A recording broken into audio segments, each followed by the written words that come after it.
What it is, y'all? It's your boy. What it is, y'all? It's Cotlin. We are back with another reaction video. Happy Friday, for one. Happy Friday. You know what I'm saying? I'm trying to get y'all a two-piece today. Two videos are going to be uploaded on Friday. Yes, you heard it here first. We ain't trying. We are doing over here. So now, today we have Lord Jamar. And of course, he's talking about the P Diddy situation, bro. And I'm not surprised he's talking about it because as of right now, P Diddy is what's getting the clicks, which is why I'm reporting on it. I'm being very transparent with y'all. I'm only reporting this because it's getting a lot of views. And I mean, some of the stuff that I've been hearing is super interesting. Not that I agree with it or disagree with it. I'm just saying it's been very interesting hearing these different perspectives on P Diddy and what's going on. If you're new to the channel, hit the like button, hit the subscribe button, leave a comment down below. And I also heard that he's talking about Biggie and Tupac. Did Puff set up Biggie and Tupac? We're going to figure it out here with Lord Jamar. Let's go ahead and get into it, man. Yeah, you might be right, man. That's a good point. But looking at everything that Diddy is going through right now, do you believe this is karma? Most likely, yeah. I could see that. Yeah. I mean, wasn't I saying that, was it on this show where I said, why did he have to send Biggie out to Cali and all that type of shit? Yeah. Like, that was ridiculous. Like, there was no reason. And now, I know they had this memoir that they said was Kim Porter's, but then they said it was fake. Do you know about that, or did you even check that out? Yeah, I heard about it. Yeah. They pulled a book down from Amazon. Yeah, it probably was made by AI, although a lot of stuff in it seemed feasible. Okay? Hey, man, that whole Kim Porter book, bro, it was so messed up because I watched the interview that Art of Dialogue did with the creator of that book. This is a white dude. His name was Chris Todd, but he went under Tupac's alias. I think it's Tupac's alias was Jamal something. To make a long story short, bro, there were a lot of false claims in there that there was no record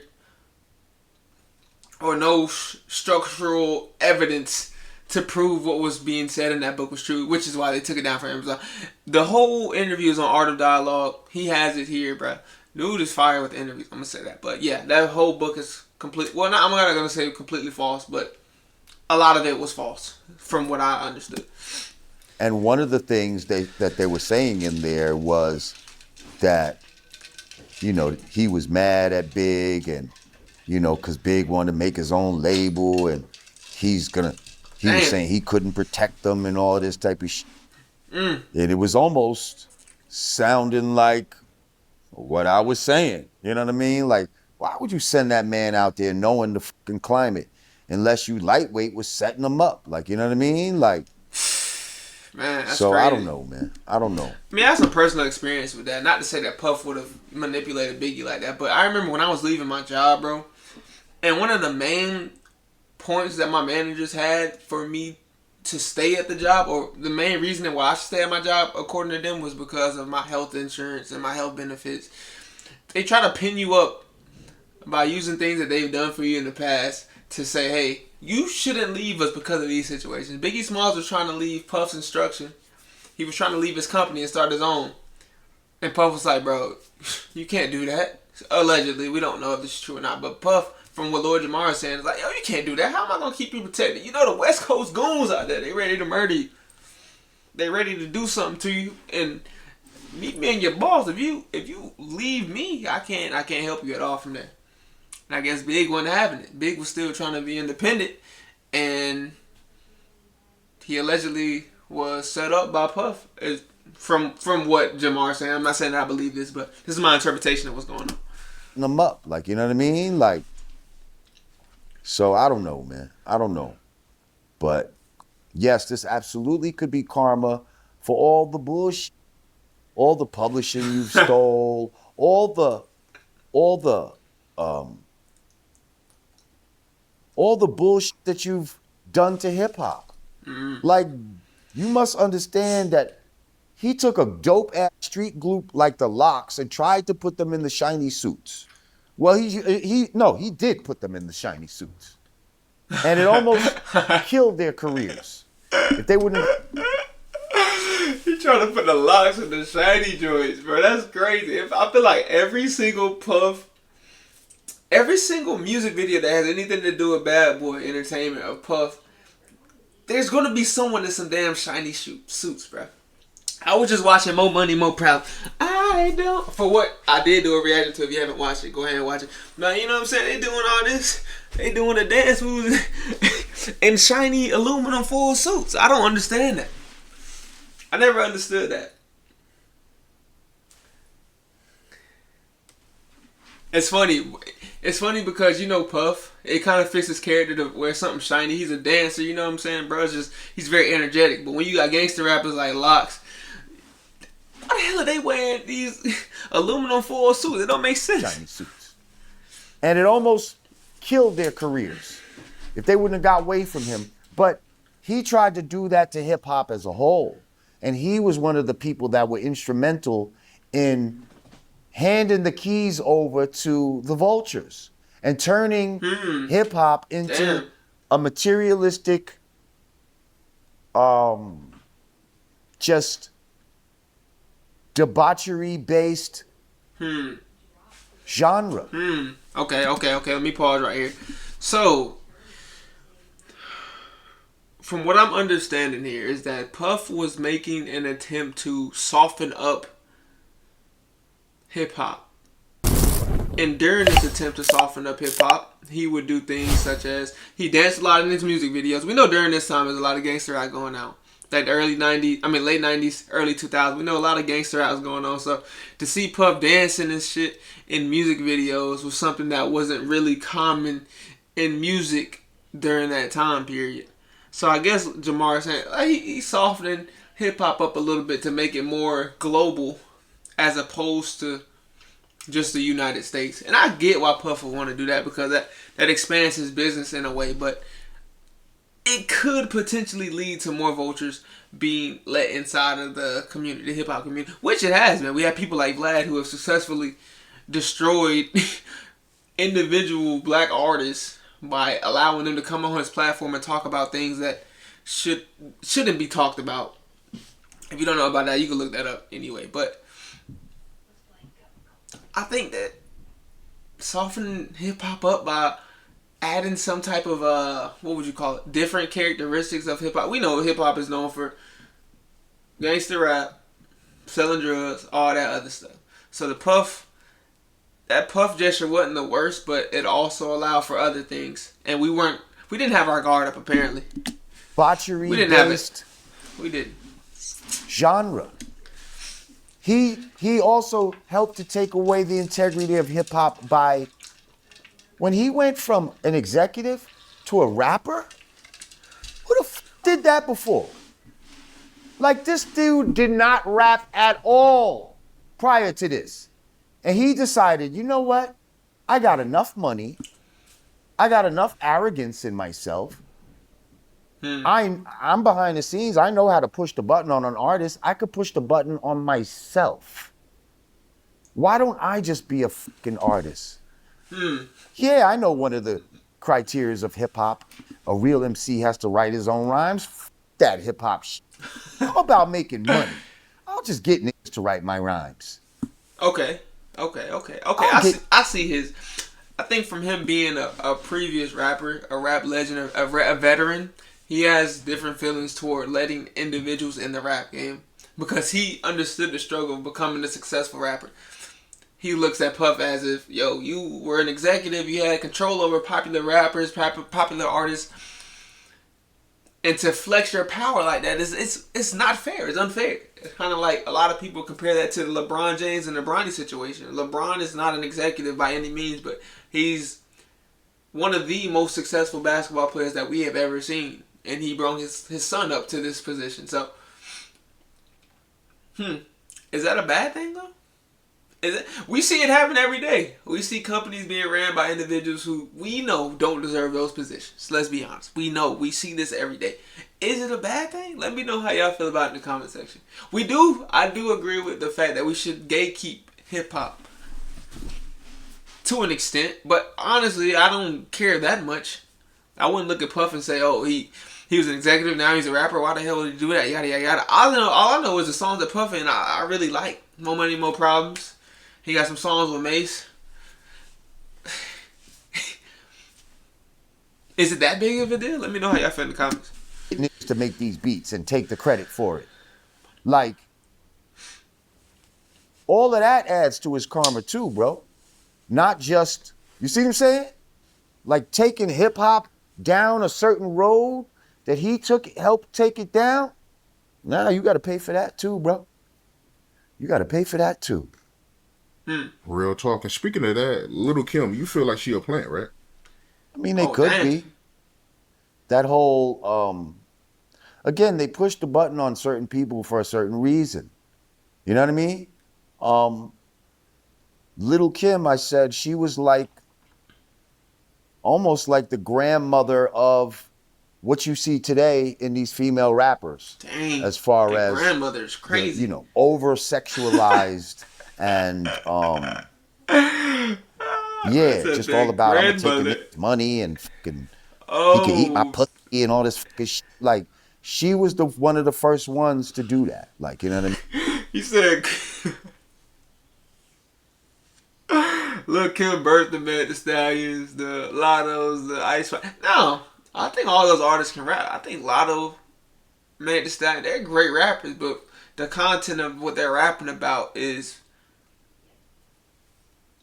what Jamar was just saying. You know what I'm saying? Some of this, I don't want to generalize them like that. But you got people like Ice Spice too. It's like, yo, your whole brand is twerking and, you know, your sexual appeal, which is a talent within itself. I ain't knocking it. I'm just saying, like, does that belong in the rap industry? What are we here for? Because you have people like, I was gonna say Nicki Minaj, but she kind of did the same thing. But her demeanor and her ability to rap trumps her sexualization, if that makes sense, in my opinion. Lauryn Hill is a perfect example of that. Lauryn Hill was straight bars. She was talking real stuff in her rap. She never over-sexualized herself. Well, I'm not judging people for doing that, but I'm just saying she never over-sexualized herself, and she made valid points about what was going on in the world, which is what hip-hop needed at that time. It still needs it now.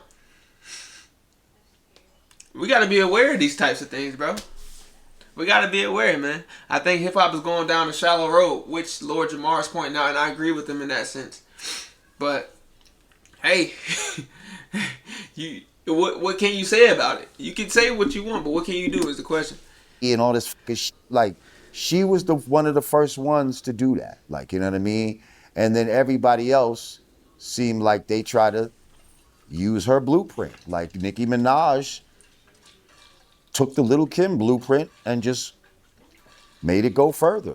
But it's like, are they using these people for a reason? Like, are they being planted? I don't know. It's very possible. The Tekashi 6ix9ines of the world, all these certain people that I really think he's a real industry plant. He's the real definition of an industry plant. I think Ice Spice is a different definition of an industry plant, but I think 6ix9ine was the true definition of a plant, bro. Because he was literally placed in hip hop for controversial reasons. I don't remember 6ix9ine doing anything productive for the rap community, bro. As far as like putting out music that could uplift someone. All his music was don't blink by twin sisters. Like, bro, just talking about killing people and, you know what I'm saying, section stuff like that. So it just makes me think. It furthers my opinion about him being a industry plant. He didn't do anything for the industry. He was here to make money and that was it. He didn't leave an impact on anyone. Bro went to jail, snitched on everybody, which that's a different conversation for a different day. But he infiltrated the rap game and people ended up going to jail for life over that shit, bro. That's really a plant, man. He's a real plant. Now, if those things were true about how they kidnapped 6ix9ine, yada, yada, yada, of course, those guys, they deserve to serve some time there. But I don't know if those things that they were being accused of were true. Maybe he was an informant the whole time. Let's not act like that's not true. Let's not act like informants don't infiltrate the rap game and infiltrate these gangs all the time, bro. That's just been happening since the Black Panther days, bro. Come on. Plants are real. Let's not confuse ourselves. Even a Sexy Red could be a fucking plant. You see what I'm saying? Like, how do these people sometimes get just that extra, all right, we're going to do it for you. Like, you know what I mean? Like, Nicki Minaj was doing mixtapes and all this type of shit. But then, when she got with Wayne and them and somebody pushed the button, you got to get that button pushed. And in order to get, and when that button gets pushed, who's pushing it?